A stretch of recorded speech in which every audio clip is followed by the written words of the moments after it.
DJ Asif SK.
DJ Asif SK.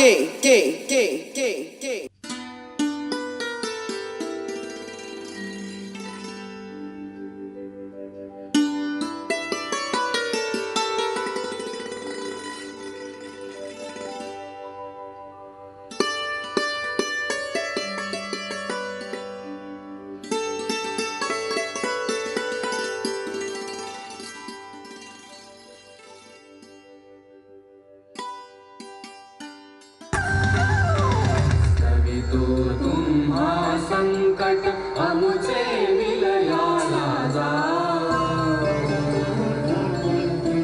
स्तवितो तुम्हा संकट अमुचे विलयाला जाओ. स्तवितो तुम्हा संकट अमुचे विलयाला जाओ. गजवदन वक्रतुंड महाकाय गजवदन वक्रतुंड महाकाय गजवदन वक्रतुंड महाकाय वक्रतुंड महाकाय वक्रतुंड महाकाय पीतांबर परिमल वंदना शरण सोंद वक्रतुंड त्रिनयना रामाचा वाटा हे सगना संकटी पावावे निर्वाणी रक्षावे सुरवर वंदना.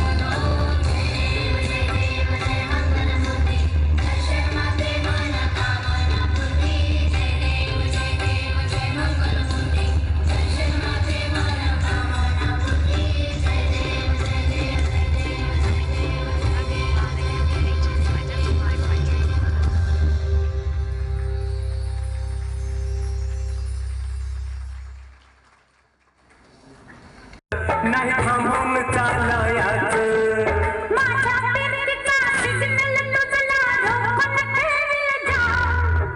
माझ्या प्रेमाचा सिग्नल तुझला रोखून ठेवील जा. जाऊया डबल सीटर लांब चल डबल सीटर लांब. पू बाय पू फुगडी पू पू बाय पू फुगडी पू माझ्या पिटीच्या फुलांची परडी तू. पू बाय पू फुगडी पू माझ्या पिटीच्या फुलांची परडी तू. फुगडी तू नको येऊस घरच्या रंगात तू. फुगडी तू नको येऊस घरच्या रंगात तू. हिव्या हिव्या रानामंदी दोघं घर बांधू हिव्या हिव्या रानामंदी दोघं घर बांधू लाट लाट कुल्लू कुल्लू चालले दोघं बोलू आता फुगडी पू पू बाय पू फुगडी पू माझ्या पेटीच्या फुलांची परडी तू. फुगडी तू नको येऊस घरच्या रंगात तू.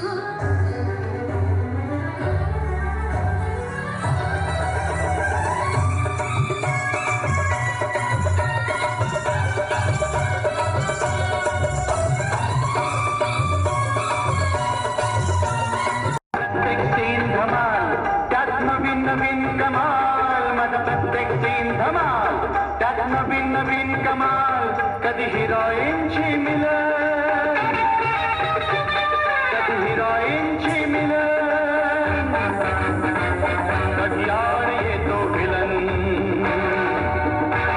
कधी आड येतो विलन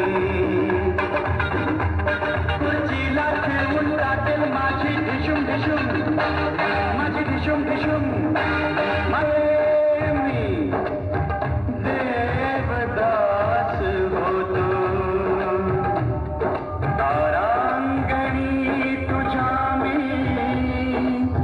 एक काच बाग comedy tragedy tragedy comedy comedy tragedy tragedy comedy dialogue बाजी मध्ये माझा नंबर प प प प पहिला राजा आता होणार आहे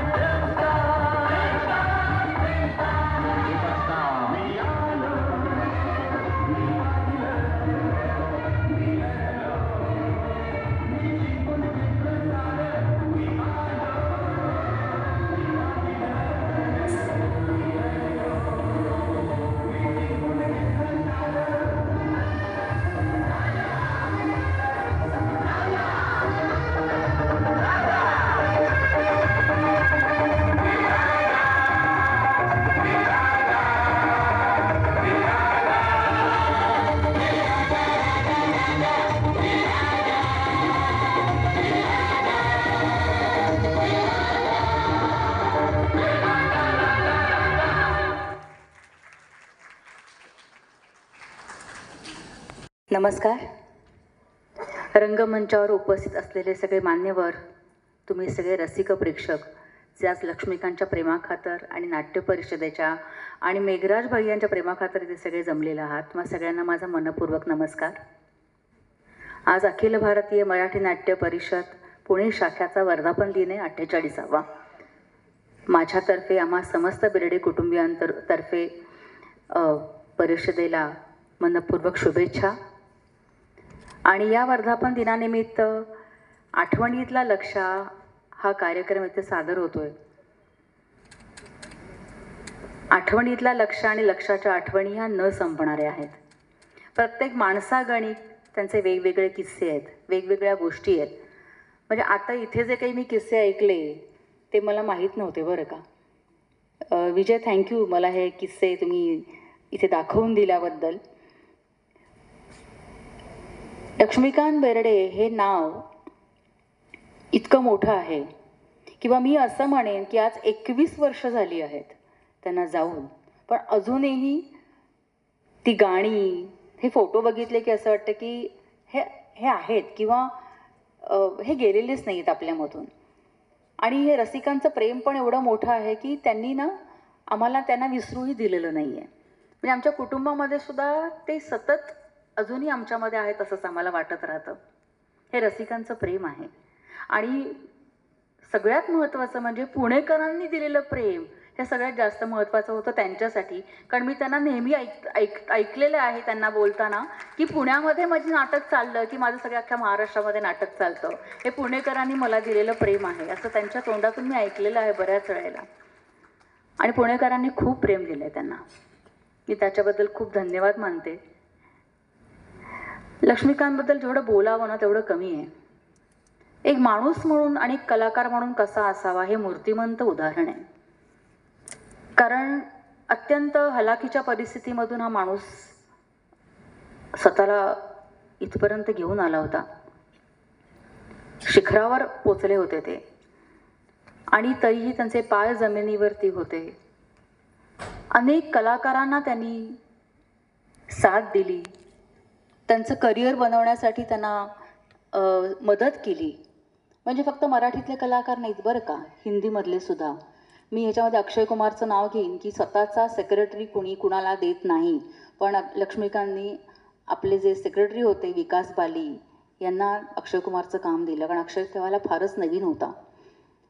आणि ही माझ्या समोरची गोष्ट आहे. आम्ही दीदार नावाची फिल्म केली होती, जो माझाही पहिला चित्रपट होता, अक्षयचा पण होता, आणखीन करिश्मा कपूरचा पण होता.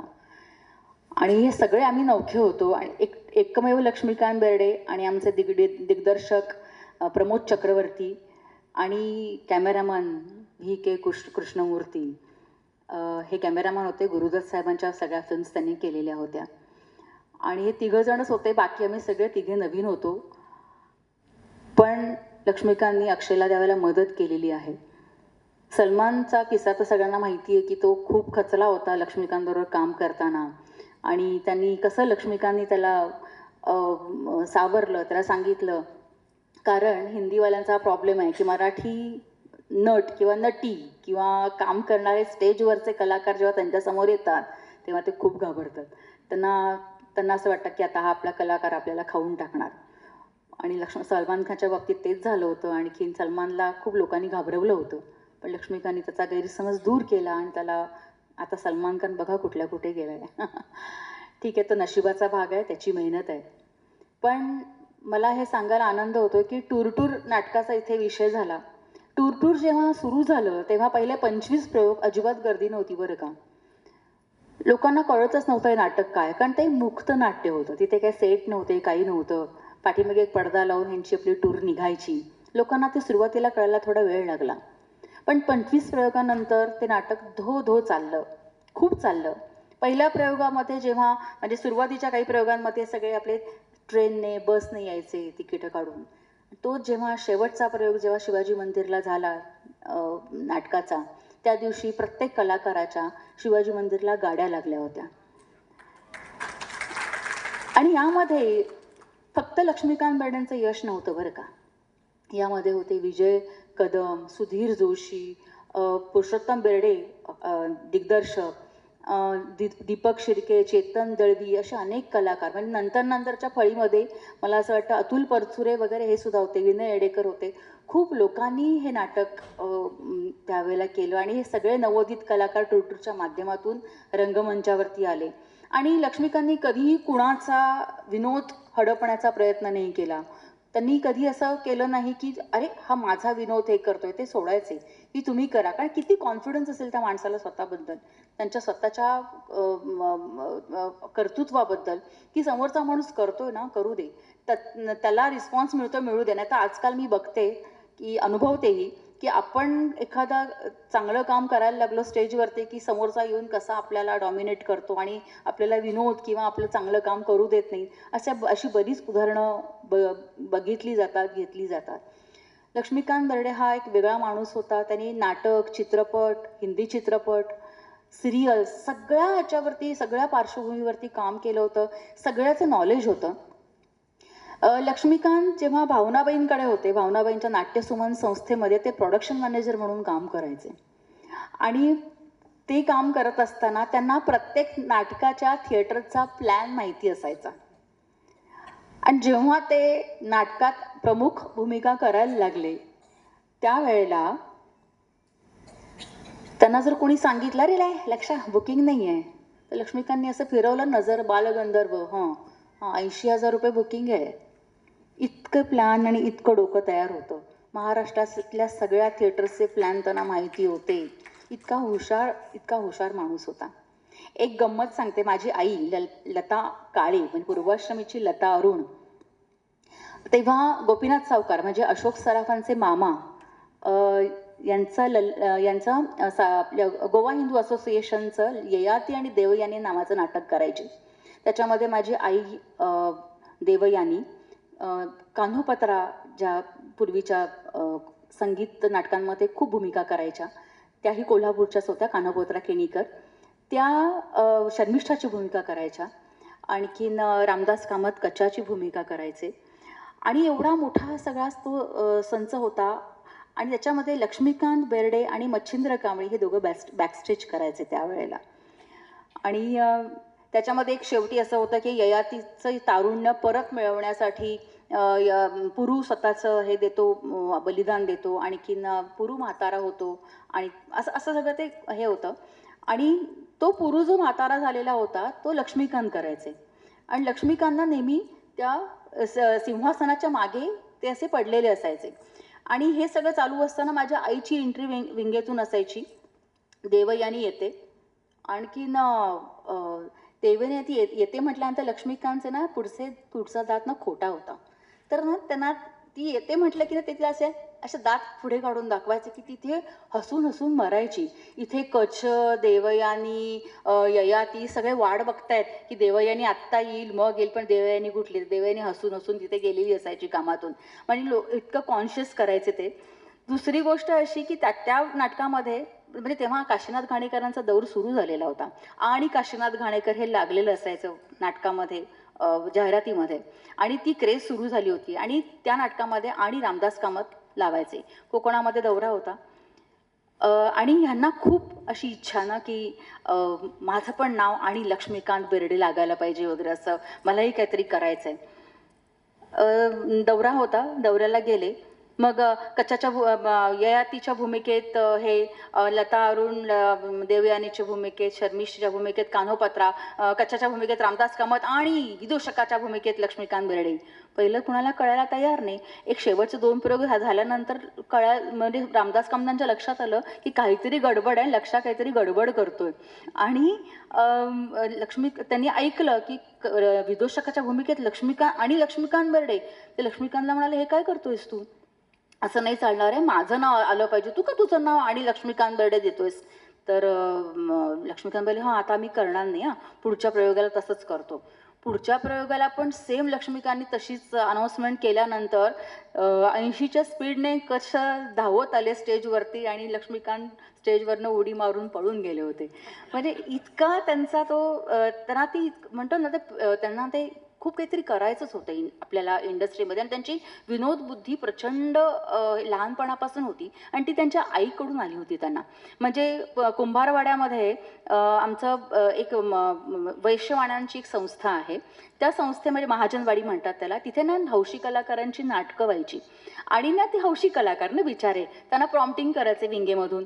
तर हे ना 8-10 वर्षाचा हा मुलगा स्टेजवरती असताना हे ठेवून बसायचा, हात ठेवून बसायचे आणि वाक्य विसरले ह्याचे कलाकार की म्हणायचे, ए तो बघ विसरला चालला बघ तो विसरला, असं म्हणायचं. आणि ते लोक ब्लँक व्हायचं आणि अख्खं नाटक पडायचं. अशा अनेक लक्ष्मीकांतच्या गमती जमती आहेत. आणि ते मला आज सगळा तो त्यांनी काही गोष्टी लिहून ठेवलेल्या आहेत, काही गोष्टी मला लोकांकडून कळलेल्या आहेत. मला स्वतःला बघायला गेलं म्हटलं तर मला लक्ष्मीकांत बेर्डेंचा सहवास फार तसा कमी मिळाला.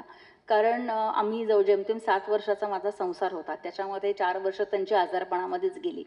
आणि आज पण मला हा अभिमान आहे की मी आज त्यांची पत्नी म्हणून आज जे काही त्यांनी कमवलेलं आहे त्याच्यावरती लोक आम्हाला प्रेम करतात. आज प्रिया लक्ष्मीकांत बेर्डे म्हणून लोक मला ओळखतात, माझ्या मुलांना ओळखतात.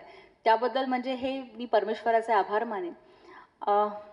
Thank you so much. आणि मेघराजजींबद्दल बोलायचं म्हटलं तर आज मेघराजजींनी मला खरं तर सांगितलं होतं की बघा ना ताई, खरं तर मला जमणार नव्हतं, पण अभिनय पण नाही, स्वानंदी पण नाही म्हटल्यानंतर नाही म्हटलं. मेघराजनी एवढं कौतुकाने हा सोहळा सगळा आयोजित केलेला आहे. तर मेघराज, मी नक्कीच येणार तुमच्या या कार्यक्रमाला. तर आज हा कार्यक्रम खूप छान पद्धतीने होतोय आणि मला पुढेही अजून उत्सुकता आहे बघायची. मेघराज, तुम्हाला फक्त एक विनंती आहे की आता लवकरच आपल्या महामंडळाच्या पण निवडणुका लागत आहेत. मी अशी इच्छा व्यक्त करेन, तुम्हाला शुभेच्छा देईन की आपलं पॅनल यावं. फक्त एक करा की कलाकारांचे खूप प्रॉब्लेम्स आहेत. म्हणजे फक्त नाटक आणि चित्रपट नाही तर सिरियलमधल्या कलाकारांचेही आहेत. तर त्याच्यावरती नक्की तुम्ही भर द्या. लोककलाकारांचेही खूप प्रॉब्लेम आहेत. कारण गेली 5-6 वर्ष मी या गोष्टीसाठी दिलेले आहेत. माझ्या आयुष्यातली कामं सोडून मी आपल्या कलाकारांसाठी फिरले, गावोगावी फिरले आहे, त्यांचे प्रॉब्लेम समजून घेण्याचा प्रयत्न केला आहे. लोकनाट्यातली कलाकार असू देत, तमाशा कलावंत असू देत, ह्या सगळ्या कलाकारांसाठी मी फिरले. तर तुम्ही त्यांच्याकडे पण थोडंसं जरा लक्ष द्यावं आणि सरकार दरबारी ह्या सगळ्या गोष्टी मांडाव्यात. कारण कलाकारांना कोणी नाही आहे हे मला जाणवतं. कलाकारच फक्त कलाकारांसाठी काम करू शकतो आणि हे काम तुम्ही नक्कीच धडाडीने आणि उत्तम पद्धतीने कराल असा मला विश्वास आहे. तेव्हा मी तुम्हा सगळ्यांची रजा घेते. धन्यवाद. खूप खूप सुंदर कार्यक्रम चालू आहे, आता तो पुढे चालू राहावा. धन्यवाद. आभार मानतो. कारण प्रियाताई नेहमीच अशा सर्वच ॲक्टिव्हिटीमध्ये सर्व महाराष्ट्रावर फिरत असतात, काम करत असतात. कलाकार म्हणून तर त्या मोठ्या आहेतच, पण व्यक्ती म्हणून फार मोठं काम त्या सातत्याने करत असतात. ताईंना सांगितलं की आम्ही अशा प्रकारे कार्यक्रम करतोय आणि लक्ष्मणजींच्या आठवणींचा उजाळा लोकांपर्यंत यावा यासाठी आठवणीतला लक्ष या टायटलखाली करतो. ताईंना निश्चित संकल्पना आवडली आणि त्या उपस्थित राहिल्या. मृणालताईसुद्धा आज खास उपस्थित राहिल्या, त्यांचंही मनपूर्वक आभार मानतो. पुणे जिल्ह्यातील सर्व शाखांचे अध्यक्ष आमच्या वर्धापन दिनाला उपस्थित राहिले, त्यांचे आभार मानतो. आदरणीय पांडुरंग मुकडे सर यांचेही मी आभार मानतो. खरोखरच आत्ता ज्या प्रकारे विजय पटवर्धन आणि दीपक रेगे सरांनी सांगितलं की आमची शाखा सातत्याने काम करते. आपण पाहिलं तर जवळजवळ नाट्य परिषद मध्यवर्षी जवळ 55 ते 60 शाखा आहेत. सर्वप्रथम पुणे शाखा आहे आणि दरवर्षी सातत्याने उपक्रम करण्याचे जे पुरस्कार असतात ते आमच्या शाखेला मिळतात.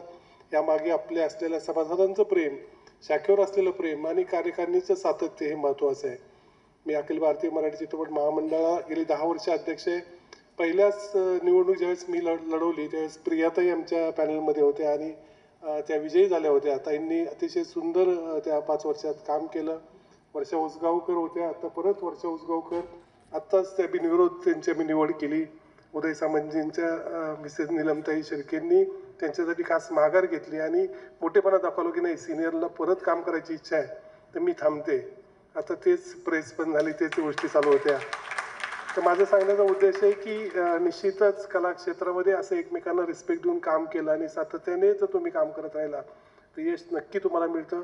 ज्या ज्या संस्थेवर मी काम करतोय, बालगंधर्व परिवार असेल, नृत्य परिषद असेल, चित्रपट महामंडळ असेल, नाट्य परिषद असेल, वेगवेगळ्या संस्था, फिल्म फेडरेशन ऑफ इंडियाचा व्हाईस प्रेसिडेंट आहे भारताचा मी.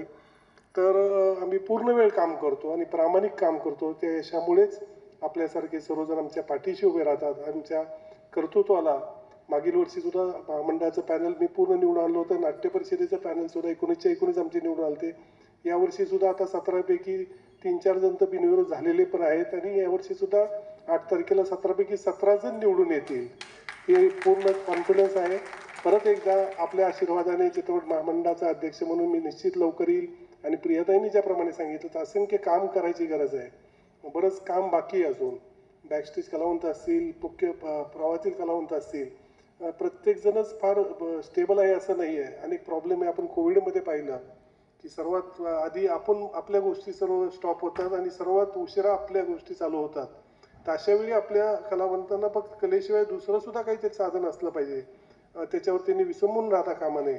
तर यासाठी आम्ही प्रयत्न करत आहोत प्रियाताईंच्या मार्गदर्शनाखाली. कारण त्या शासनाच्या आता प्रदेशाध्यक्ष जो सत्ताधारी पक्ष आहे त्या माध्यमातून ताई कुणाशीही बोलू शकतात. ताईंच्या माध्यमातून आम्ही कुठलंही काम करून घेऊ शकतो. त्याचबरोबर संजय चोडियासारखे सर जे नेहमीच आमच्या प्रत्येक ॲक्टिव्हिटीमध्ये आमच्या पाठीशी उभे असतात. कधीही काही अडचण आली, कुठलाही प्रोग्राम असेल तर सर म्हणते तुम्ही बिंदास करा. कलाकारांना आर्थिक मदत असेल, मागच्याच आता आमच्या नाट्य परिषदेच्या रंगभूमी दिनानिमित्त सरांनी 1 लाख रुपये 10 कलावंतांना असं 10,000 रुपये डायरेक्ट आम्हाला सांगितले की द्या. दीपक भाऊ मानकर असतील, भाऊंनी सुद्धा 10 कलावंतांना 10,000 रुपये सांगितले. तुम्ही लिस्ट काढा आणि तुम्ही तुमच्या वर्धापन दिनाला किंवा रंगभूमी दिनाला द्या. सांगण्याचं तात्पर्य एवढंच आहे की जर चांगलं काम तुम्ही करत असाल तर अनेक दानशूर लोक आहेत तुमच्या पाठीशी उभं राहतात, स्पॉन्सर्स उभे राहतात, कलावंत उभे राहतात. आपण प्रामाणिक आणि सातत्याने चांगलं काम करत राहू एवढंच मी बोलतो. आजचे जे पुरस्कार जे आहे त्यांचं मी परिषदेचा अध्यक्ष म्हणून अभिनंदन करतो आणि व्यासपीठावरील सर्व पाहुण्यांचं मनपूर्वक आभार मानतो की आपण वेळात वेळ काढून या कार्यक्रमासाठी उपस्थित राहिला. प्रेक्षक वर्ग हे सर्वजण आपण सभागृह उपस्थित राहिला. मी सर्वांचा आभार मानतो आणि पुष्कर स्तोत्री सर आले असले तर त्यांचा पुरस्कार घेऊन नंतर इतर कार्यक्रम चालू राहील. नमस्कार. मनामध्ये फार वेगवेगळ्या भावना दाटून आलेल्या आहेत. अखिल भारतीय मराठी नाट्य परिषदेच्या पुणे शाखेने केशवराव दाते यांच्या स्मृत्यर्थ जो पुरस्कार आहे त्या पुरस्कारासाठी माझी निवड केली. हे खरंच मी माझं मोठं भाग्य समजतो. 28 सप्टेंबर 1889 ते 13 सप्टेंबर 1971 या कालावधीमध्ये केशवराव दाते यांनी मराठी रंगभूमी चित्रपटसृष्टी यांची प्रदीर्घ अशी सेवा केली. आपण त्यांना अनेक चित्रपटांमध्ये पाहिलेले, कुंकू, शेजारी, शेजारीचा, हिंदी, पडोसी, व्ही शांताराम यांच्या सर्व चित्रपटांमध्ये आपण त्यांचा दमदार असा अभिनय पाहिलेला आहे. त्यांच्या नावाने दिला जाणारा पुरस्कार मला दिला जातो हे खरंच मी माझं खूप मोठं भाग्य समजतो. आणि यासाठी अखिल भारतीय मराठी नाट्य परिषद पुणे शाखा यांचा मी आयुष्यभर ऋणी राहीन. अनेक वर्ष मराठी रंगभूमीवर काम करतो आणि मला असं वाटतं की माझे पाय हे कायम या रंगभूमीला लागलेले असावेत, म्हणून दरवर्षी एखादं तरी नवीन नाटक करण्याकडे माझा कल असतो. आत्ता माझी तब्बल 4 नाटकं रंगभूमीवर आहेत. सूर्याची पिल्ले, लाभले आम्हास भाग्य, घाबरायचं नाही आणि अ परफेक्ट मर्डर. आणि अजूनही माझ्याकडे नवीन नवीन संहिता येत आहेत. आणि एखादा हा असतो ना तसा आसुसलेला तो तसं नवीन संहिता आली की नवीन संहिता वाचायची, दिग्दर्शकाशी बोलायचं आणि ह्या व्यग्र वेळापत्रकातून कसा वेळ काढून पुन्हा एकदा नवीन नाटक करता येईल हे बघायचं. हे मला खरंच मनापासून अनेक वर्ष आवडलं आहे. आणि तुमच्या सर्वांच्या आशीर्वादाने माझं एवढंच म्हणणं आहे की मला कायम रंगभूमीवरती काम करायचं आहे. माझे आदर्श आहेत दिलीप प्रभावळकर, अशोक सराफ. हे ज्या वयापर्यंत मराठी रंगभूमीवरती काम करत राहत आहेत तोपर्यंत मलाही काम करायचं आहे. आणि त्यासाठी तुमच्या सगळ्यांचं बळ हवं आहे, तुमच्या सगळ्यांचे आशीर्वाद हवे आहेत. प्रेम, सदिच्छा, पाठिंबा कायम राहू द्या, एवढंच मला सांगायचं आहे. धन्यवाद.